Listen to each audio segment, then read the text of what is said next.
Ça n'a pas un effet de mode, c'est quelque chose d'important, surtout pour les entreprises, pour le prototypage, pour la mise en marché.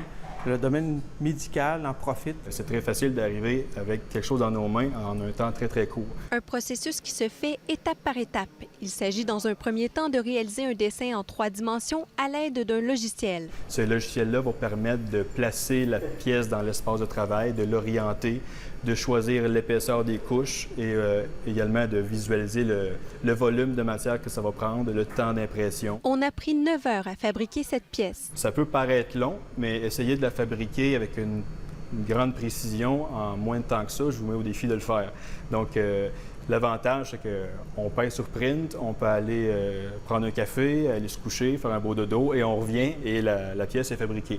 Une technologie de plus en plus accessible. Ce type d'imprimante vaut plusieurs dizaines de milliers de dollars, mais il est possible de se procurer une imprimante domestique pour moins de 1 000 $. Chez nous, avec mes enfants, j'ai souvent des petits jouets qui brisent.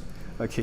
Donc, avec cette machine-là, c'est très facile de reproduire une pièce qui a été brisée ou bien une pièce qui répondrait à un besoin spécifique, une pièce qui n'existe pas. Voilà précisément ce qui a attiré ce passionné de moto à concevoir ses propres pièces. J'ai fait ce dessin-là avec l'imprimante. L'imprimante qu'il a lui-même conçue principalement à l'aide de pièces récupérées. Là, je tasse mes axes, tu vois, là. C'est ainsi que ce dessin qu'il a imaginé prend forme en moins de 30 minutes. Tu penses à une pièce, tu réussis à la créer graphiquement.